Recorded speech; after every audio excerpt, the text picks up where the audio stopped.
ஏற்கனவே விஜய்க்கும் மல்லிக்கும் சரியான ஒரு ஆபத்து இருக்குது அப்படின்னே சொல்லலாம். அதையும் தாண்டி இப்போது அவங்களுக்கு நிறைய பிரச்சனை இருக்குது. ஒரு பக்கம் வந்து இப்போது விஜய்க்கு ஆக்சிடென்ட் ஆகிட்டு கால் வேறு வந்து அடிபட்டிருக்கு.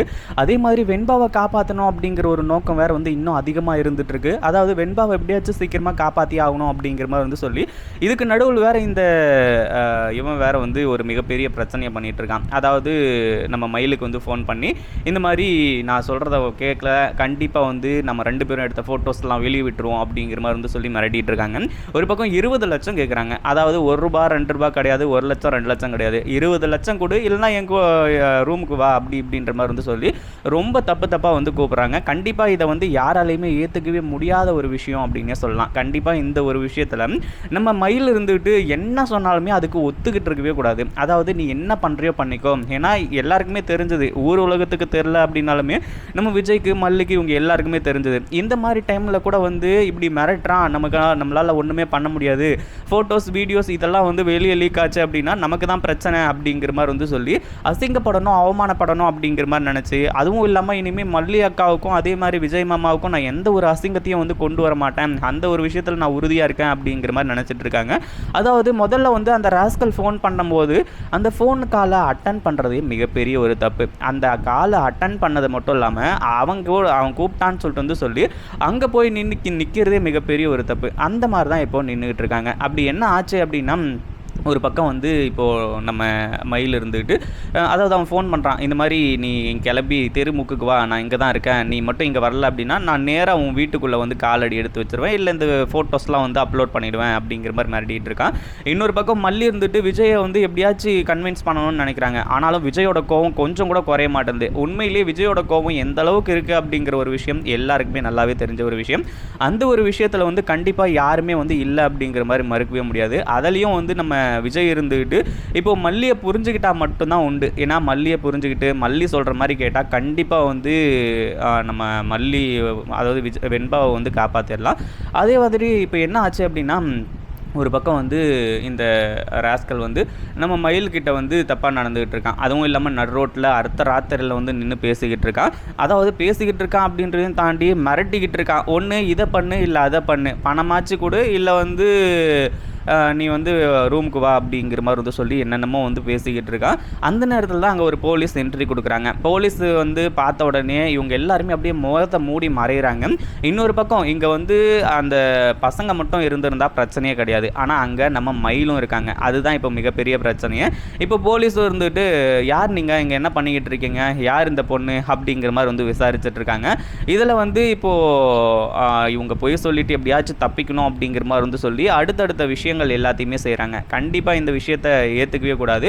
அதே மாதிரி இந்த விஷயம் நடக்கவும் கூடாது. அதாவது நம்ம மயிலுக்கு வந்து இனிமேல் எந்த ஒரு ஆபத்தும் வராமல் பார்த்துக்கணும். மயில் வந்து இந்த விஷயத்துலேருந்து தப்பிக்கணும். ஏற்கனவே அவனை ஜெயிலுக்கு அனுப்புனாங்க, மறுபடியும் வந்துட்டான். அதே மாதிரி இப்போ மறுபடியும் ஜெயிலுக்கு அனுப்புனா மறுபடியும் திரும்ப வருவான் அப்படிங்கிற மாதிரி சொல்லி மயில் ரொம்ப வந்து பயந்துக்கிட்டு இருந்தாங்க. ஆனால் அதே சமயத்தில் இப்போது மயில் முழிக்கிற மொழியை பார்த்த உடனே தெரிஞ்சு போச்சு.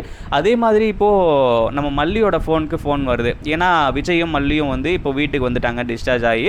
வீட்டுக்கு வந்ததுக்கப்புறமா மயிலை காணுமே அப்படிங்கிற மாதிரி வந்து சொல்லி மயிலை தேடுறாங்க, ஃபோன் பண்ணுறாங்க. ஃபோன் வந்த உடனே வந்து நம்ம மயில் வந்து கொஞ்சம் ஜர்க்கானதும் அந்த போலீஸ் இருந்துக்கிட்டு உங்கள் மொழியே சரியில்லையே, உங்கள் யாரோட மொழியும் சரியில்லையே, என்ன நடந்துகிட்ருக்கு, ஒழுங்கு மரியாதையாக சொல்லுங்கள், இல்லைனா ஸ்டேஷனுக்கு நடுங்க அப்படிங்கிற மாதிரி வந்து சொல்லிட்டு இருக்காங்க.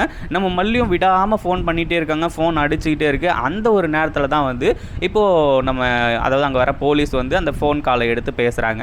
பேசும்போது யார் நீங்கள் அப்படிங்கிற மாதிரி வந்து கேட்கும்போது நீங்கள் யாருன்னு சொல்லிட்டு மல்லியும் கேட்குறாங்க. நான் வந்து இந்த ஏரியா இன்ஸ்பெக்டர் பேசுகிறேன், அதாவது உங்கள் தங்கச்சி வந்து இங்கே தனியாக ஒரு 2 பசங்க கிட்ட பேசிக்கிட்டு இருக்காங்க, என்ன ஏதுன்னு தெரியல, கேட்டால் வந்து ஃப்ரெண்ட்ஸு அப்படி இப்படிங்கிற மாதிரி என்னென்னமோ சொல்லிட்டு இருக்காங்க, என்ன நடக்குதுங்க அப்படிங்கிற மாதிரி வந்து கேட்கும்போது என்ன சொல்லிட்டு இருக்கீங்க, 2 பசங்களா, எங்களுக்கு ஒன்றும் புரியலையே, அதுவும் இல்லாமல் நீங்கள் எங்கே இருக்கீங்கன்னு சொல்லுங்கள், அங்கேயே நாங்கள் வந்துடுறோம், அதுவும் இல்லாமல் அந்த 2 பசங்களை பார்க்கறதுக்கு எப்படி இருக்காங்க அப்படிங்கிற மாதிரி கேட்கும்போது கடைசியில் அங்கே அடையாளங்கள்லாம் சொல்லும்போது நம்ம மல்லி முடிவு பண்ணிட்டாங்க. அதாவது அந்த ராஸ்கல் தான் வந்து மறுபடியும் மயில் கிட்ட பிரச்சனை பண்ணிக்கிட்டு இருக்கான் அப்படிங்கிற மாதிரி சொல்லி அதுக்கப்புறம் தான் வந்து மயில் அதாவது அங்கேயே மல்லியும் வந்து பேசிகிட்டு இருக்கும்போது விஜயும் கூட இருக்காரு.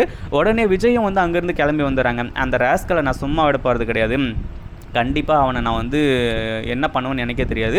ஏற்கனவே அவ்வளோ பெரிய பிரச்சனை பண்ணி அவனை ஜெயிலுக்கு அனுப்பி அவன் திருந்தலையா, இப்போவே போயிட்டு அவனை உண்டு இல்லைன்னு பண்ணலாம் அப்படிங்கிற மாதிரி வந்து சொல்லி நேராக கிளம்பி வராங்க. கடைசியில் அந்த ராஸ்கலை பிடிச்சி அடி நடித்து வெளுத்து கட்டுறாங்க நம்ம மல்லியும் விஜயும். ஏன்னா இது சாதாரண ஒரு விஷயம் கிடையாது. இவன் பாட்டுக்கு வந்து ஏமாற்றி பணத்தை புடுங்கிட்டு அடுத்ததாக இவங்க மயிலை கொண்டு போய் வைக்கிறது, இன்னும் மற்ற பொண்ணுங்களை கொண்டு போய் வைக்கிறது அப்படிங்கிற மாதிரி வந்து சொல்லி நிறைய விஷயங்களை வந்து பண்ணிக்கிட்டே இருந்தாங்க. அந்த ஒரு விஷயத்தினால வந்து அடுத்தடுத்து என்ன பண்ணுறது அப்படின்னு சொல்லிட்டு வந்து தெரியாமல் இருந்துட்டு இருந்தாங்க.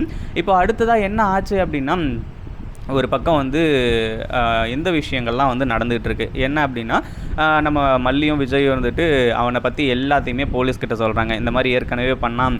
அதுவும் இல்லாமல் இப்போ மயில் வந்துட்டு, அக்கா இங்கே பாருங்கள், இவன் வந்து அவன் ஃபோனில் ஃபோட்டோஸு, அதுக்கு முன்னாடி எடுத்த ஃபோட்டோஸ் அது இதுன்னு சொல்லிட்டு வந்து வச்சுட்டு அந்த ஒரு ஃபோட்டோ வச்சு என்னை மிரட்டிகிட்டு இருக்கான். ஒன்று பணம் கொடு, இல்லைன்னா வந்து தப்பு பண்ணோம் அப்படின்னு சொல்லிட்டு வந்து சொல்லிகிட்டு இருக்கான். எனக்கு என்ன பண்ணுறதுன்னு தெரியலக்கா, அதான் யார்கிட்ட சொல்கிறதுன்னு ஒன்றுமே புரியல அப்படிங்கிற மாதிரி சொல்கிறாங்க. உடனே விஜயும் மல்லியும் தான் பற்றி தெரியுமே, உடனே ஒரு மிகப்பெரிய அட்வைஸ் வந்து பண்ணுறாங்க. இங்கே பாரு மயில், நீ ஏன் இவ்வளோ பயப்படுற, ஏற்கனவே வந்து தப்பு நடந்து போயிடுச்சு, அந்த தப்பை மறைக்கிறதுக்கு இன்னொரு தப்பு பண்ணணும் அப்படிங்கிற எந்த ஒரு அவசியமும் கிடையாது. அதே மாதிரி இங்கே நீ பணம் இருக்குது பார்த்தியா, பணம், அந்த ஒரு விஷயத்துலையும் வந்து இவனுக்கு கொடுக்க வேண்டிய அவசியமே இல்லை. இவனை என்ன பண்ணணும் ஏது பண்ணணும் அப்படிங்கிற ஒரு விஷயம் எல்லாமே எனக்கு நல்லாவே தெரியும், நீ எதை பற்றியும் கவலைப்படாத அப்படிங்கிற மாதிரி வந்து சொல்லி அடுத்ததான் நம்ம விஜய் இருந்துக்கிட்டு இப்போது கமிஷனர் லெவலில் எல்லாத்தையும் பேசி இவனை பர்மனெண்ட்டாக தூக்கி ஜெயிலில் போட போகிறாங்க. இந்த வீடியோ பிடிச்சிருந்தா லைக் பண்ணுங்கள், ஷேர் பண்ணுங்கள். இப்போ தான் நம்ம சேனலுக்கு ஃபர்ஸ்ட் டைம் வரீங்க அப்படின்னா கீழே இருக்க சப்ஸ்கிரைப் பட்டனை ப்ரெஸ் பண்ணிக்கோங்க.